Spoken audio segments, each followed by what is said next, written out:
It's tough because I think the way that the front office is looking at it right now is that they want to give it a final shot in 2025 because Bo Bichette and Vladimir Guerrero Jr., both of their contracts are up after next season. So I think the way that they're operating right now is they're going to sell off the pending free agents. So Yusei Kikuchi, Danny Jansen, Jimmy Garcia, Trevor Richards, Justin Turner, like those guys, I think that they will be gone by the trade deadline. But everybody who has multiple years of control, it seems like it's going to take way too much of a package to pry them out of Toronto. Welcome into another edition of On the Record. As always, my name is Jesse Friedman, and today I am joined by Zach Worden, who is an associate editor over at Sportsnet, and he is here to help us preview this upcoming Diamondbacks-Blue Jays series taking place this weekend at Chase Field. Of course, the final series of the first half of the season as we head into the All-Star break. First of all, Zach, thanks for taking the time today. We really appreciate it. Yeah, no worries, Jesse. Appreciate you having me on. It's been a couple years, I guess, since the big trade. So it has, yeah. I guess. Now, granted, we've of course never officially met in person, which is unfortunate. Someday, hopefully, that will happen. But the first time we interacted was, if I'm remembering correctly, because the Diamondbacks and the Blue Jays made, of course, a pretty big trade in December a couple of years ago. The Daulton Varsho swap in exchange for Gabriel, Moreno, and Lourdes Gurriel Jr. And I think we were both on like a Toronto radio station to kind of give both sides of that trade. I guess I'll start there, Zach, before we get into anything else Blue Jays related. Like Daulton Varsho has not been probably the hitter that Blue Jays fans would maybe hope that he would be. I was on his Baseball Savant page the other day. It makes it look even more dire than some of the surface level numbers right now. But even the surface level numbers are not great for Varsho at the moment. He is hitting 196, 281, 389. That's his slash line coming into this series. What have you seen out of Daulton Varsho since he was acquired by Toronto? Yeah, it's been an interesting couple years for him because he hasn't seemed to put together a sustained stretch of consistent play at all. I mean, to begin this year, he was outstanding in March and April, where he was kind of looking like a guy who could probably be a 5 or 6 win player, kind of the way that he was before he came over to Toronto in Arizona. And it just hasn't gone that well for him at the plate. I mean, since that hot start, like you mentioned, he's hitting under 200. His OBP is well below 300. He had this really great stretch early in the year where he hit 6 home runs in 10 games. And obviously with the defender that he is, it looked really great. Everybody's kind of hyped about Daulton Varsho kind of being back to the hitter that he might have been when they acquired him. And it just really hasn't gone that way. And for the Blue Jays, I mean, all that they've really wanted from him is for him to kind of return to the hitter that he was while he was in Arizona, because if he's that hitter, then he's one of the better players in baseball, I think, with just the impact that he brings defensively and the way that having a 25 home run bat who's the best defensive outfielder in baseball is kind of what they were hoping for, and it just really hasn't turned out that way so far. I mean, it seems like defensively he's pretty much lived up to the bill, right? I mean, I haven't spent a ton of time looking at his WAR numbers lately, but I'm pulling it up right now. He's at 2.8 B WAR for the season. That's basically in half a season. I mean, according to Baseball Reference, he's basically still on pace to be a 5 WAR player this season, even though he's not particularly hitting all that well. And it was a similar story last year. So I guess maybe it's not a terrible move in retrospect, because he is still giving you so much value on that side of the ball. Yeah, it's funny because if you want to start a debate amongst Blue Jays fans, just bring up the trade and you'll get some people really fired up. But the way that he's played defensively has been fantastic. I mean, he's coming off a couple of series ago in Seattle where he made I don't know if you saw a full speed running catch into the wall and just full speed just crash into the wall. It saves a couple runs with a catch, and it's incredible. But for him, it's kind of funny because he's been stuck in left field since they signed Kevin Kiermaier, and he's been playing a lot of center field as well. So that kind of takes away from his ability to win a Gold Glove and kind of be in contention for that because he's splitting his time between the two spots. But if you look at it, he's among the top 10 in left fielders and center fielders in defensive runs saved, and outs above average, despite splitting his time between the two spots. So it's really been incredible what he's done defensively, and it is disappointing that it is all about the defense, because you would like to kind of have the bat, especially when you trade away your top prospect and like such a liked player in Lourdes Gurriel Jr. But the defensive impact has been great, and it's overshadows, I think, sometimes just how poor it's gone offensively. I can imagine the anti wins above replacement crowd probably thinks very, very little of this trade, and you know, maybe some of the baseball nerds in Toronto are actually like kind of on board with it, maybe. So it's fascinating, and it's not really finished yet. I mean, Gabriel Moreno is still pretty early in his career. Varsho still has a little bit more time left in Toronto as well. So we'll, of course, continue to see how that unfolds in the coming years. Transitioning just to the Blue Jays as a whole, it seems like this has not been really the season that anyone expected. Certainly not that I expected. I at least figured the Blue Jays would be in the mix in the American League. They seem to be a pretty well-rounded team entering the year, pretty solid rotation, some, you know, at least enough offense to kind of keep you in games. But what we've seen so far, I mean, they're 43-50 coming into this series. They're 8.5 games out of the wild card race. What's happened? Like, how did the Blue Jays get to this point? Oh man, how much time you got? It's been quite a season so far, and it's pretty shocking to have gotten to this point where right now the conversation in Toronto is basically, is this the end of the Vlad Bo era? Like, or is it time for them to go tear it down, go scorched earth, like start over? And it's been just kind of a little bit of everything, honestly. Like the starting pitching early in the year kind of struggled out of the gate, and they weren't getting the results that they wanted from kind of their veteran pitching staff with the Kevin Gossmans, Chris Bassett's, Jose Barrios's, Yusei Kikuchi's.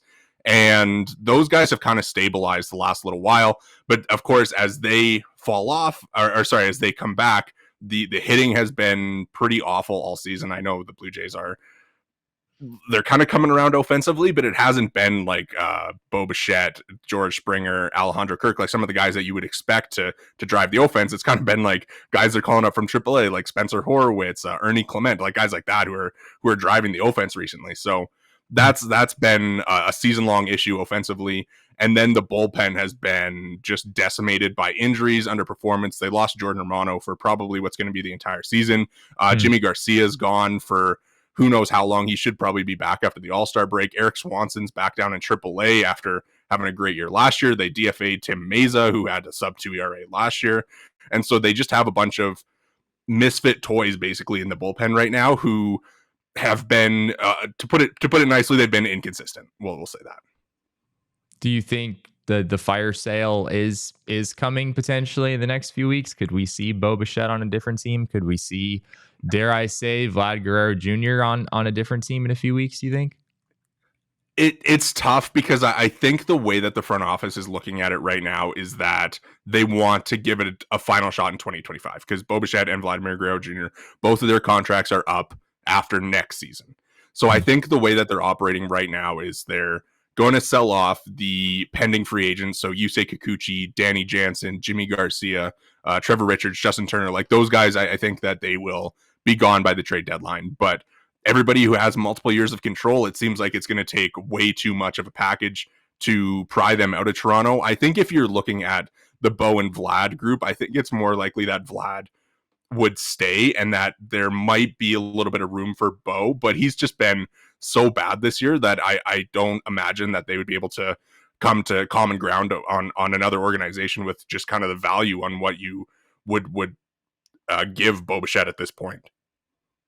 Have we pretty much reached the end of the road on George Springer? Is there still some life in the bat there? I know that the numbers right now, comes into the series hitting 221, 310, 362.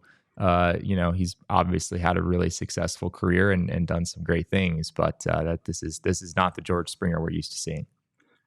Yeah, it's been a rough go. And I mean, they've put him back at the top of the lineup recently. He's kind of had a bit of a resurgence where I think it was for a 2-week period, he was hitting 500. He hit like five home runs, was leading the league in RBIs and OPS over that stretch. But it's been scary, honestly, because you never know when that cliff is going to come. And for him being an older outfielder who's been in the league for so long, he was getting just blown by fastballs, and the questions were certainly being asked if he was past his prime, and if Father Time was coming for him a little bit. So it's been good to see him kind of get back on track recently, and kind of, but it's been mostly like a change. He may change some mechanics, kind of change his approach, like looking for fastballs and hunting them and trying to be on time with them. So we'll kind of see if teams are able to adjust to that, and maybe he starts seeing a little bit more off speed, and then we return to the beginning of the year where he's struggling, and being like, I think he had the worst qualified OPS and WRC plus in baseball before that like 2-week heater that he went on. So Wow. It's been a little bit scary, especially since they do have him for another 2 years on this monster contract. But we'll see how it goes. We'll see how it goes. I guess that's what you sign up for, right? You kind of figure when you sign, an outfielder to a 6-year deal until he's 37 years old or whatever, the back end might not look so great. And that's pretty much what we've seen so far. Looking at the pitching matchups for this series, we have Yariel Rodriguez against Ryan Nelson tonight. D-backs youngster Yilber Diaz making his second career start on Saturday. He'll go against a veteran in Jose Barrios. And then we have Yusei Kikuchi and Zach Gallen slated to pitch in the finale of the series. On the Blue Jays side, Zach, what kind of stands out to you about the three guys that the D-backs will see this weekend? Yeah, I think it's Yariel Rodriguez. He's been a super interesting name since they kind of signed him to that deal in the offseason. Kind of came over as basically an unknown as to what he would be as a starting pitcher, and he's been excellent his last couple times out. Really dominated the Mariners and has kind of started to show. They started to lengthen him out a little bit. It sounds like at the beginning of the year they did have an inning cap on him, but he dealt with some injury stuff, so it seems like based on his time away with the injuries that they're kind of going to give him a free reign of kind of letting him go deeper into games right now. So he's been really great. He started to throw his splitter more. At the beginning, he was kind of just a fastball slider guy, and they've been trying to expand the arsenal. So seeing the splitter, and I think it'll just be seeing if he can build on those two great starts and kind of continue to develop into a piece that they can count on and put in their rotation going forward.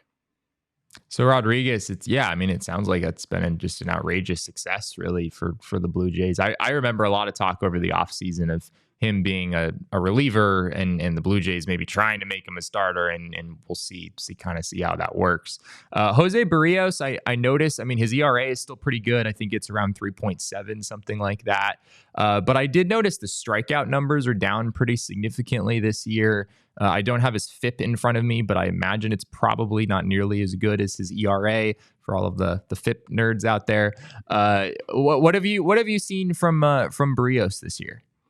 Yeah, he had a really strong start. He was the AL pitcher of the month for March and April, but kind of the same thing where he wasn't striking out a ton. So, you're kind of looking at that and you're thinking, when's the regression monster going to come for him?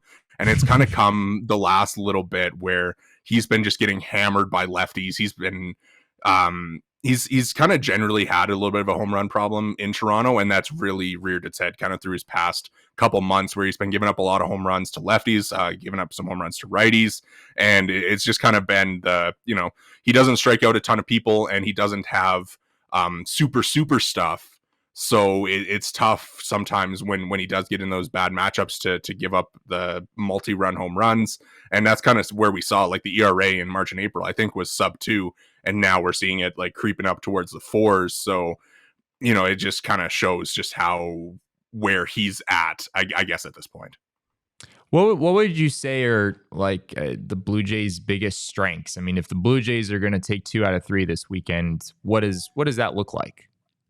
Oh man, I think it is kind of on the pitching side where if the starters give them depth and length in a game, like they have a really good shot. Because if you can get 6 or 7 from Barrios, Rodriguez, and Kikuchi, like they do have Trevor Richards and Chad Green at the back of the bullpen who have both been really good. So if they can kind of get through 6 innings with their starters, and then get the offense has, like I mentioned, has been improved recently and kind of been putting up like the 5-run total is a really nice target for the Blue Jays at this point. So I think where they're at, if they can get kind of 6 or 7 from their starters and then be able to kind of scrap together 5 runs, they've been hitting a lot more home runs recently. So if they can kind of get that like a couple home runs and get the length from their starters, I think they would have a decent chance for sure. Last thing here for you, Zach. What does success look like for the Blue Jays the rest of the season? I mean, I imagine playoffs is maybe. I mean, it's possible, but it feels a little unrealistic. So, what are Blue Jays fans kind of hoping for at this point? Yeah, I think it might be a difference between kind of what Blue Jays fans are hoping for and what the team is hoping for, because the Sure. Fangraphs playoff odds puts them at like 2.3% right now, which is absolutely insane to be at this point. But for the front office, I do think that they want to ride it out until the trade deadline and see if they can kind of string some stuff together and maybe at least give it a shot down the stretch. It's a really tough spot for them, just especially with where they're all at contractually. I think it's like 67% of the roster is a free agent in the next 2 years. So Wow. some really tough decisions ahead. But as far as like what fans are hoping for, I know I see this a lot on Twitter where they're kind of, I'm not necessarily giving up on the year, but they've kind of they're looking to the future. So I think success for the Blue Jays in a world where they do go down the road of selling off pieces and kind of looking ahead to 2025 is giving some of their young guys a chance and figuring out what their team can look like in 2025 before potentially having to make some decisions on like the Vladimir Guerrero Juniors and Bo Bichette's, and deciding if they're going to try and go for it in 2025, or perhaps if an offseason sell-off is better to go with for those guys. And it'll kind of be like those younger pieces like the Davis Schneiders, the Spencer Horowitzes, the Yariel Rodriguez's that can kind of prove to the Blue Jays that they maybe have a chance of returning to being a contender next season. Well, maybe we get another Blue Jays D-backs trade that will fascinate us for years to come. Who knows? We've already seen one of those in recent history. Well, we'll see what happens this weekend. Should be fun to watch here as we close out the first half of the Major League Baseball season. Zach, thanks again for hopping on. Really appreciate it. Yes, sir. I really appreciate you having me on. Thanks so much.